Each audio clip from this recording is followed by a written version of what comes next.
What up, SNA Assassinators? This is Super Ninja Austin back here with another video. And this is the NXT review for you all today to see who exactly got the second chance of in fifth place spot on the Iron Survivor. And let's just say we did see who these particular members are, fifth members are, but it was not exactly who I predicted.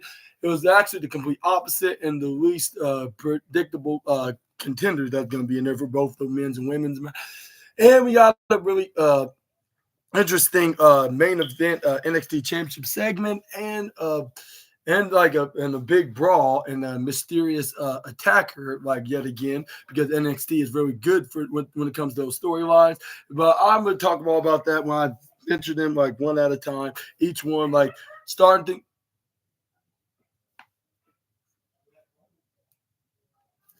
things off with the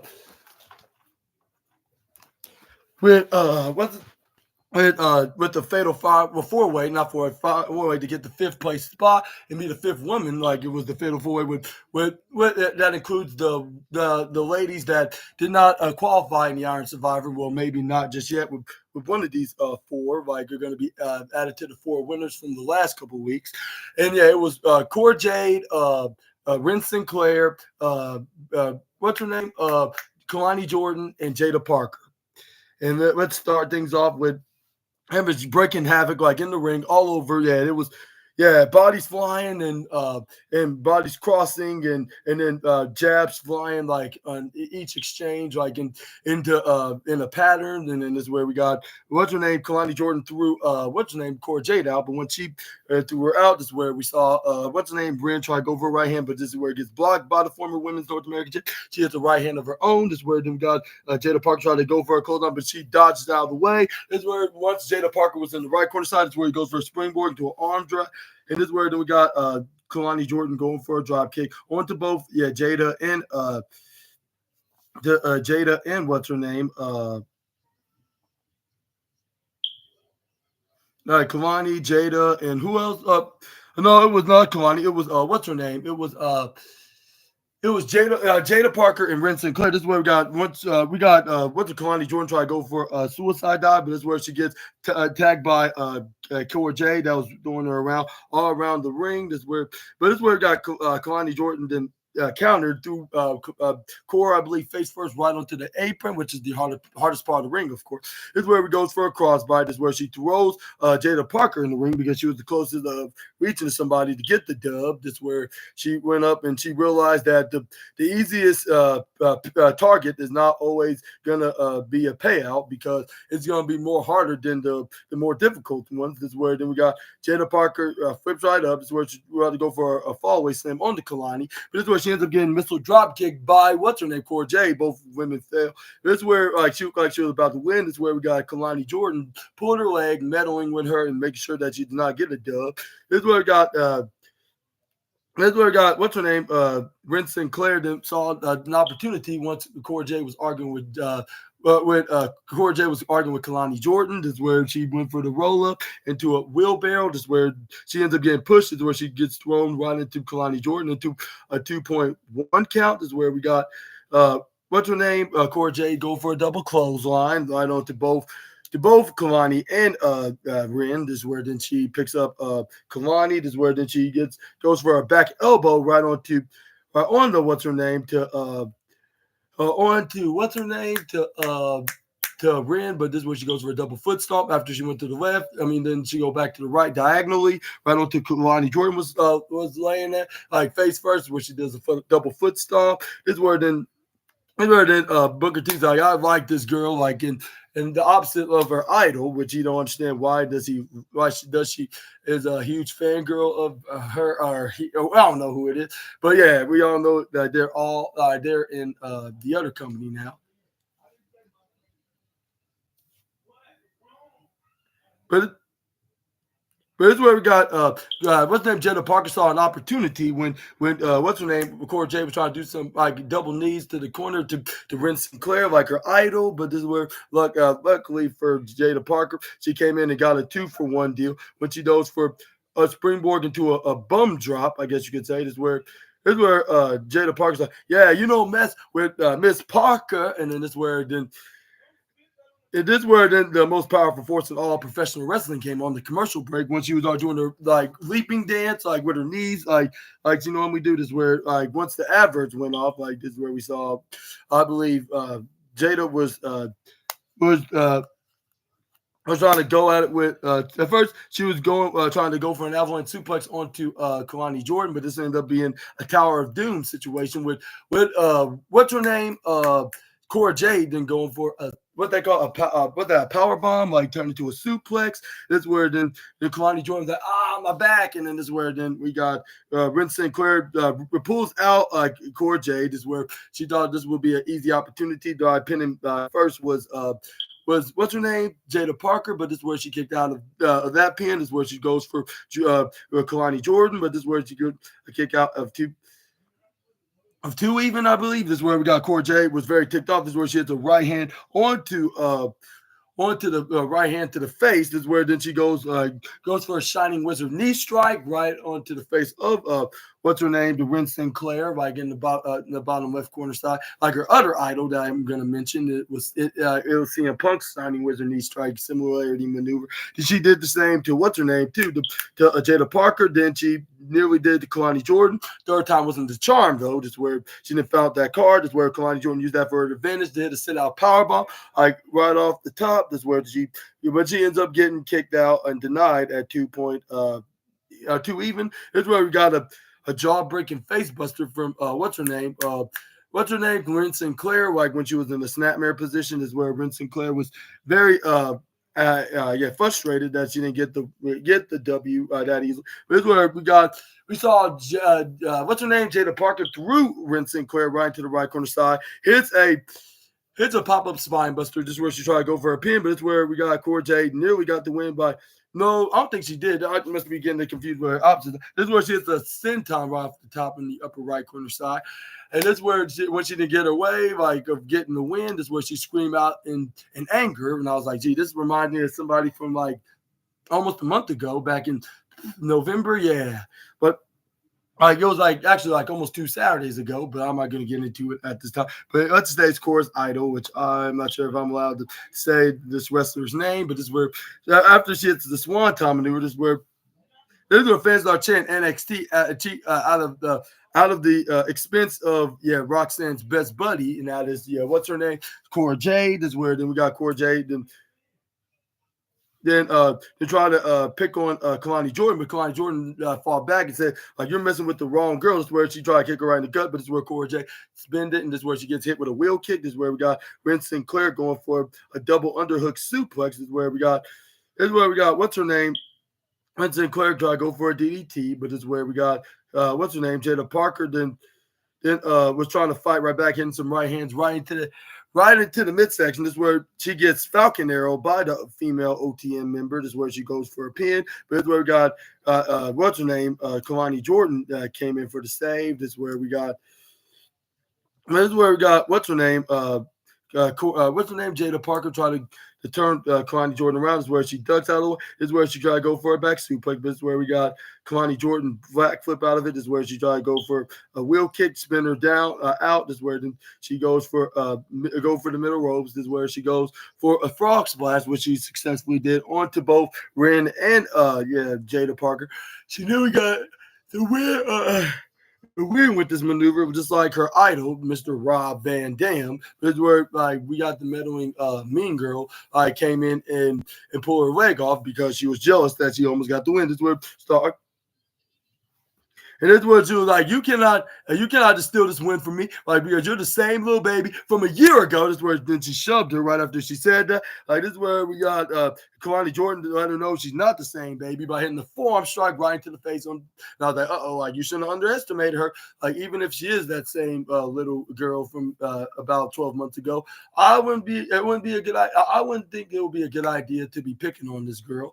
And that's where Booker T you know how he loves the wrestling carnage inside the square circle, especially when there's about to be a fight breaking loose, because he's with Dr. Robotnik's I'll say his professor, I guess you could say, and also this is where we got what's her name Kalani Jordan was like I'm not saying we're going. I'm gonna prove that to you now. But this is where instead of proving it by using her words, she just used her fist. But this is where she gets insecurity kicked right into the right corner side. Kalani Jordan going for a frog splash, just like if she's like Booker T's former tag partner, you always keep bragging about, and her idol, Rob Van Dam, is where Cora Jade to try to go for pins like on each woman, but this is where both Jada and Ren kicking out until Ren then counted out of a suplex she was about to do to her. She nearly beat her with that maneuver, but she only got 2.5, like a generic quarterback would call, like in the football game when he's trying to get a snap. This is where we got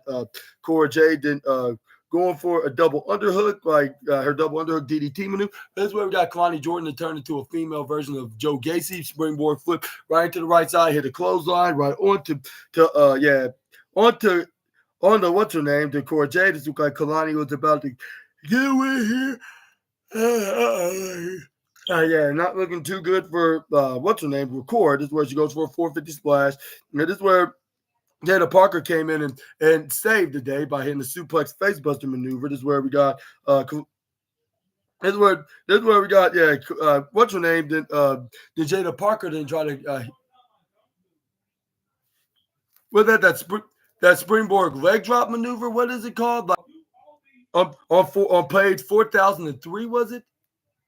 Yeah, 4003. This is where we got Jada Parker was about to do it, but this is where we got a meddling arch nemesis like that nearly knocked out what's her name? That knocked out what's Ren Sinclair, and the reason why she didn't get disqualified because it is a fatal 4-way match. This is where she backfisted her, went right back first, right onto what's her name, to what's her name, Cora Jade. This is where we got her pulling what's her name out of the ring, Jada Parker. This is where Kalani Jordan did not know what day, let alone what place she was located at. This is where she didn't not know like there was a pinfall count that was going on until at the last minute at 2.7. But before she can even come for the save, it was already by time 3. And this is where your winner was none other than Ren Sinclair. And to do some little insult to injury kind of situation, it happened to be on Cora Jade, the best friend of the champion, which that's Roxanne Perez. It was the complete opposite, like I predicted it to be, but none of that matters as long as they're going to tell a story here, even if it is Ren Sinclair. Like, is make sure that you make her look good, like even if she's not going to be quite a champion yet. But this is where we got what's her name?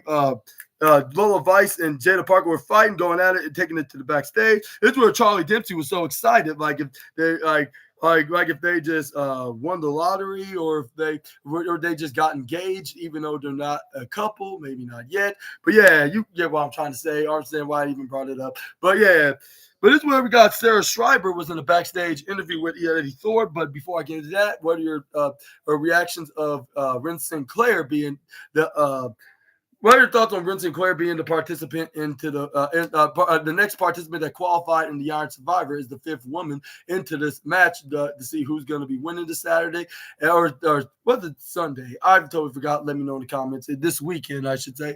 And who do you think is going to face Roxanne? Is it going to be Ren, or do you think it's going to be anybody else? Which I'm going to get into in just a moment. This is where we got Sarah Schreiber then.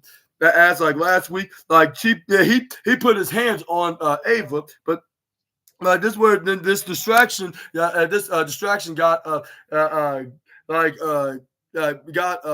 hurt, like I got hit right through the door, all because of that tag team brawl. And this where then. And this is where Sarah Schreiber then mentioned that then Shawn Michaels threw Eddie Thorpe against the wall. This is where Eddie Thorpe then talking on the microphone like. This is where then he was like Shawn and Ava allow me to compete tonight. Is that they know that I didn't do anything wrong. I did not attack Ava, so they let me off the hook. And this is where and then tonight, like I'm gonna have something to prove to Ava. I'm gonna win this thing, and I'm gonna be the next Iron Survivor. And then for me, like and my people, and this is where the Lexus King then came along and just and then point things out pointed things out to how Eddie Thorpe's been acting, especially towards the general manager herself.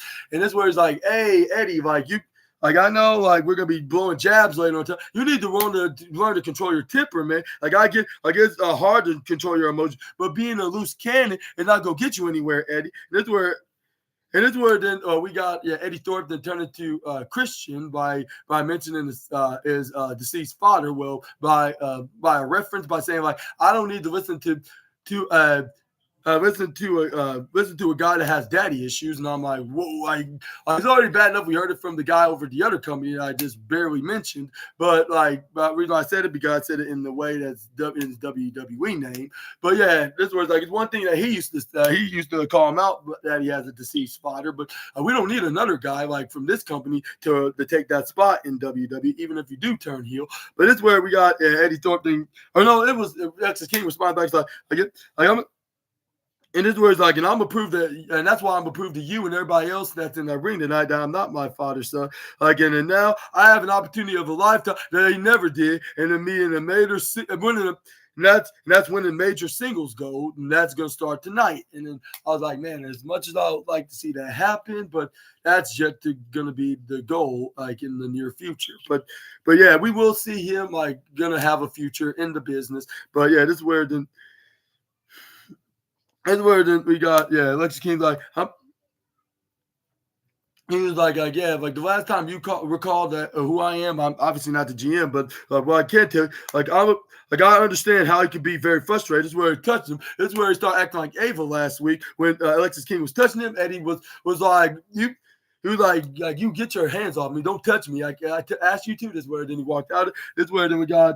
This is where Alexis King was like, yeah, it's not tonight's not about Eddie Thorpe. It's about the King, and you're going to be seeing him going to be the fifth member. This is where he's like, thank you, Sarah. This is where you walk out of there. This is where we got Sarah Schreiber, then send it right back to Vic and Booker. Like the commentary. This is where then we got the next slide going on, and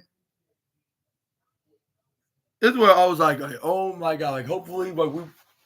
Like I'm not sure. Like maybe we could see these guys like cost themselves for the shot at the Iron Survivor match. But man, I couldn't be more wrong than I already was. But we're gonna get into that in just a moment. Like we're gonna talk about that. But the one thing I got right about the women's match is Lola Vice gonna interfere and distract Jada Parker and prevent her from winning the women's Iron Survivor qualifier fatal 4-way match, second chance style. But yeah. But this is where we got Jada Parker came out speaking of speaking of the female OTM star is where she was like this is where she started demanding the referees they take the ropes and the ring post and the turnbuckles down because she wants a women's NXT underground match. This is where she was like get your Haiti we're in out like right now. And this is where then we got it was not Lola Vice that we heard somebody's theme music. It was Ava. This is where she was like, look, like I'm not gonna easily gonna automatically give you another match. Like, we don't do that here. That's all part of the rules. Like yeah, I was like, man, like too bad not like it used to be. But on that note, but yeah, this is where then Ava was like I cannot. We're not gonna do two matches in one night, but what I can do is you can give you a match this coming weekend at NXT Deadline, like and she looked at Jada Parker's face like it'll be you taking on Lola Vice against Lola Vice at NXT Deadline in a NXT Underground match. This is where Lola Vice came up. And this is where the Lola Vice thing came out. Like this is where then she went like right after Ava made the announcement. This is where she's like, "No, Miss Parker." Like this is where she said something, a few things in Spanish until she went back and I believe translating in English. She was like, "Your ego that stood me the biggest favor right here, Mama, because this is gonna be my world, and you're gonna know zilch, nada, nothing about it." And this was like, "No pins, no rope, and this time you're not gonna have that bleak." Like so. And this where it's just like since because you don't have that brick, like then I'm gonna knock your ass out, and this is what she called her sucia, which I'm not sure what exactly that means, but I'm at the translate that like later on. This is where the Jada Park was like, yeah, you know what, you're right, like Lola, like I don't need it. This is where she goes for a back elbow right to the face. This is where then the referees came out trying to get Lola Vice out of the ring. And I was like, look at there, like it's what's her name, Jada Parker's had the upper hand on the Go Home show. You know what that means. And given that she beat her at NXT's ECW edition of the show during election week, like when Like when it was on the Wednesday rather than Tuesday in the Wednesday Night War against the other company, which I made a review video of. Make sure you assassinators check it out. But yeah, this but yeah, she got the upper hand. You know what that means. And given that she won at that match in that women's first ever women's NXT hardcore match, but it was because she hit her with a brick. I think that she's definitely not going to be winning. Like I think it's going to be Lola Vice's match, which I'm gonna get into in just a moment. Like later after this review video. But give me your predictions on who exactly you're going to pick. Is it Team Lola or Team Jada? Let me know in the comments. But this is where we move on and went backstage with Dion Lennox and Brittany Reese and Carmen Petrovic.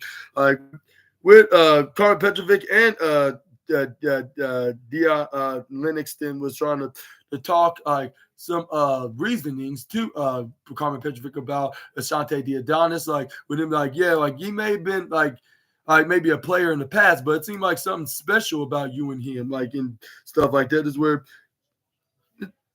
and this is where Carmen Petrovic was like, well, first of all, Brentley, like you were feeling sorry for me when I was around Ashante. Here's for this where then we got Brentley. We like, don't hate me when I say this, like Carmen, when she was telling the Canadian ninja, this is where she was like maybe you're taking this out of way too much out of context because maybe I don't like Ashante, but you gotta give credit when credit's due, like, and maybe he kind of likes you in a way. This where then and this where the Carmen Petrovic was like, that's why this is where she kind of admitted that about that situation by saying like that's why she has a match against Nikita tonight. And this is where then we got what's his name. This is where we got Dion Lennox. Like I seen this a couple weeks ago. And this was like, this was this one crazy girl that's saying crazy stuff. This is where we both. Brittany Reese was like, "What's that got to do with our the situation with our friend Carmen and Ashante?" And this is where she started doing like, "Hello," and this is where then he was taking it back, saying but then. Like that was a couple weeks ago. So I'm not saying anything about this. Like I'm just saying like this situation. Like, but this is where like that was a couple weeks ago. This is where Brittany Reese like exactly. This is where Carmen Petrovic was like I get. This is where she was like I get what you guys are saying, but here's what my thing is, and this is where before she can even can even explain her point of view of this situation. This is where she got presented by a bouquet of roses, like with a card. This is where then Brittany Reese was like, I wonder who's those are from, like with the high pitched voice. This is where then we got Dion Lennox then had a hunch, like an obvious hunch that who could possibly be in, and it was it's like like if it hadn't already been enough, like this is where then we got the what's her name, Carmen Petrovic, then read the card that had the apology note on that had an apology like a note some kind of so. This was like Here's what she was like. I'm sorry for the misunderstanding. Here's what it said. I'm sorry for the misunderstanding. The text with Nikita was before you. Like I promise. Good luck tonight against the Lioness. This word that she was like, and this word she read like Ashante, and then this word this word then Brittany was like, see, I told you. Like this must have been way too much. This word Dion Lennox was like, is he really playing her or like is he serious? But either way, like. Good move. And this word that we got Brittany Reese that smacked this sense on the back of Deanna Lennox. This word then she was like, this word she was like, it was it's the thought that counts. Like, and it seemed like he's so sincere. This word is like he's so cool, so cool, so playerish, maybe they are so sweet. Like, I think I'm gonna put the roses away, and I'm gonna get ready for it. And then this word, then we got both Dion and Brentley were giving them some encouragement by saying put the roses away, That's where Booker T was like,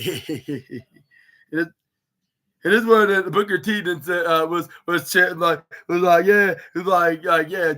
Ashante got some game, and this is where I would start dying with laughter. I was like, Booker's definitely getting goofy wrestling of the night, a golden trophy for saying that for sure. But this is where we got Tony D'Angelo came out.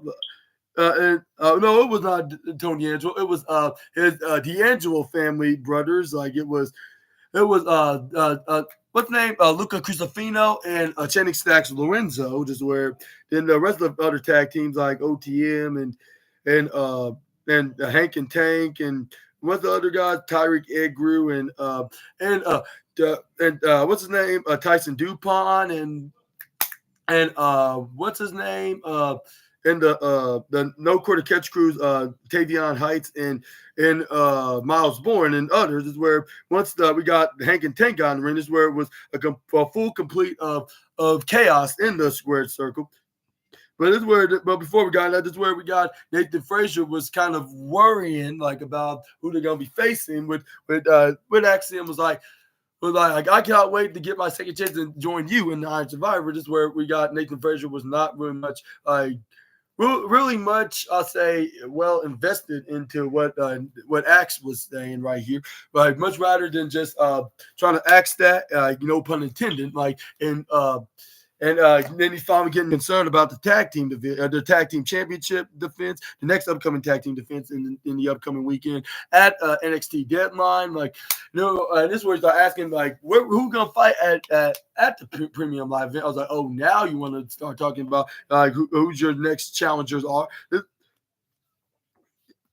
This is where the Nathan Frazier was like, it's where no, it was actually him to say like, yo, you don't have nothing to worry about, don't you? This is where Nathan Frazier like, no, I got double advantage of success. Like I got tag team championship defense that I got this Saturday, and I also got a Iron Survivor to be focusing on. While you need to worry about doing the same as well. This is where Axiom agreed with saying, yeah, agree. This is where.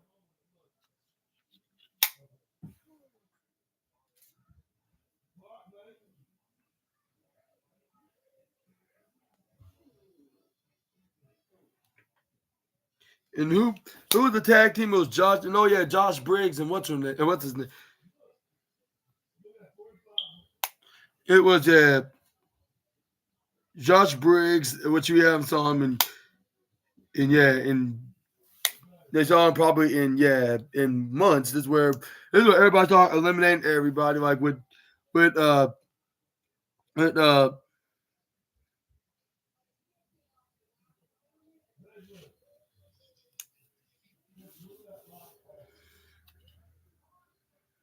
this is where we got this tag team dude, like that Josh Briggs teaming with. He started throwing both the D'Angelo family out of the ring. This is where they managed to get back in the ring. This is where we got Hank and Tate got Tyreek and Tyson. This is where we got Josh. This is where the Josh Briggs and his new tag partner was like, this is what he started telling his tag partner, like, all right, well, like you got him over the you've been right in the middle of the ropes, like you're actually supposed to put him over the top rope because that's how you're supposed to eliminate them. Is where the tag partner's like, oh yeah, like I totally forgot about that. Which as you can tell, he's not used to anything that's like WWE or any other wrestling company that's in. And not trying to sound like disrespectful or rude. I was like, you probably don't understand like the rules like in WWE, like in or any company like that's similar to the Stanford-based company, like in their rules of battle royals. But this is where we got Luca and Channing hits their respective boots right in the face of the team, and this is where we got Luca hits a springboard cross shoulder block right onto Josh Briggs' partner. This is where we got what's his name? This is where we got what's his name?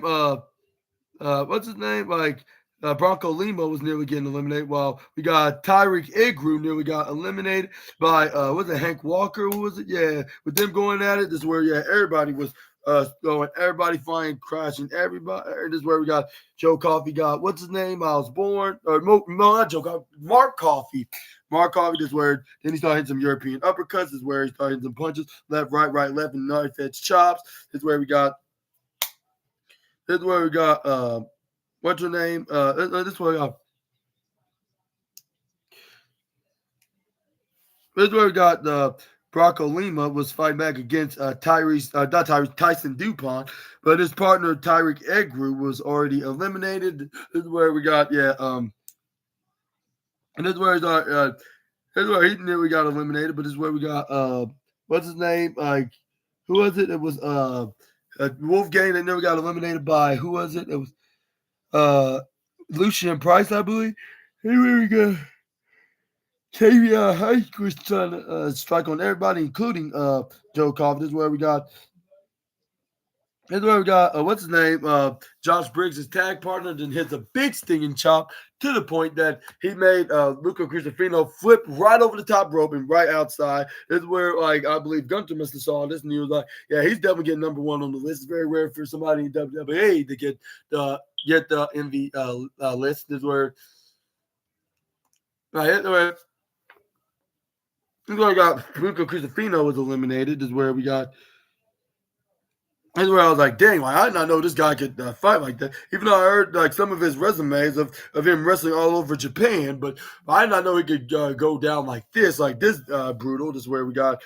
This is where we got him then looking at what's his name, Tavion Heights with him. I believe he was mocking him with a bow, but luckily we got. I agree. Josh Briggs came up right on time and booted him right in the side of his face. He was like, yeah, it's all just a trap, which we all figured out what's going on. Like, he was trying to do that just like for him to bow down, so we can easily eliminate him. Like, they're not going to fall for that old trick. And this is where we got.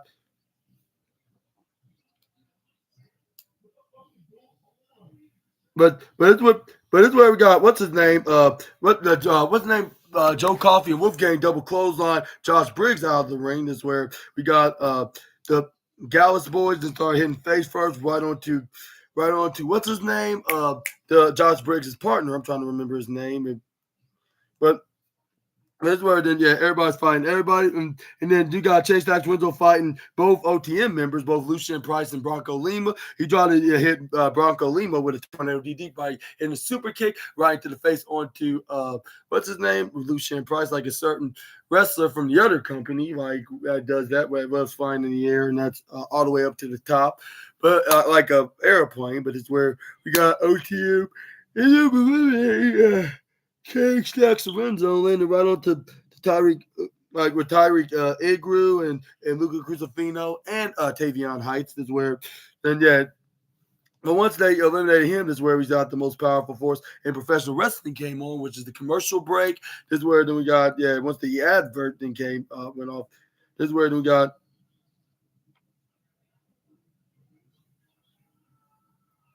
This is where then what happened next? It was This is where they show like with Bronco Lima getting drop kick out of the ring, and this is where then we got like Hank Walker, Tank Ledger, Hank Walker, Tank Ledger, Kyrie Zeba, and Miles Bourne, and who else? And I believe Joe Coffey and Wolfgang of Gallus. This is where they start just beating everybody like in the match at the time. This is where we got Miles Bourne and Joe Coffey going at. This is where we got Hank Walker was trying to eliminate Tyson Dupont. Why I say Tyrese? Tyson Dupont. Where did I even come? This is where he hits a right hand right into the face. This is where we got. This is where we got. What's his name? Hank Walker trying to go for. I go for a rope out and get elbow shot. Basically, we got this is where we try to eliminate Tyson Dupont, but this is where Dupont more like we try to turn the tables by throwing Hank Walker out of the ring. But this is where his tag partner Tank Ledger came in to save today. This is where he hits him right hand. This is where they end up getting thrown out of the ring. This is where. This is where we got Tyson Dupont was very upset. This is where we got what's his name Hank Walker tried to shake his hand like, all right, like you did a very impressive job. I'm sorry you had to end this way. Like how about how about next time? This is where then Tyson Dupont was not buying it. This is where he was very upset, saying like, no, like I don't want to do it. I want it now. This is where he slipped right into the rope. Is where we end up getting. This is where we got Mark Coffey shoulder tackling what's his name Hank Walker, like when he turned his back into the match. This is where we saw him get shoulder tackled so bad, like to the point he fell right into the right corner rope. This is where Tyson Dupont found an opportunity for this. This is where he dropped down the ropes. This is where we got a new feud start with with Tyson DuPont and Hank Walker nearly got into a fight with Hank Walker. Like, I tried to do this the nice way, but it looks like I'm gonna have to do this and now I'm going to have to do this the brutal way. That's where then they about to go into a fight, but luckily, what's his name? Tyreek Igru then was the peacemaker by breaking them up and separating them. That's where they end up leaving. This is where we got Dallas Boys were the only team that's left. The only team that's left is a whole tag team to get an opportunity to be two of them that are the last one standing on themselves tag team champions, and you would expect them to win, right? Like in reality, not quite. Like, but because it was 2-on-3, and it was with Lucien Price, Tank Ledger, and Miles Bourne, with all three different guys in different tag teams, like we're coming together due to them having. With one team that's still together is a duo that's still haven't gotten eliminated. This is where they end up trying to go fight them. But this is where once Lucien and Price try to attack both of them. This is where they duck out of the way. They hit their strikes right into the head of Miles Bourne and Tank Ledger. That's where we got what's his name, Lucien probably do. And double close out me to get double yard doggy slam. That's where we got. This is where we got Tank Ledger nearly got this is where Tank Ledger nearly got eliminated by the Dallas Boy, but luckily he had his teammate Hank Walker was there to grab onto him, but he carried him into like a little carry, like his whole body.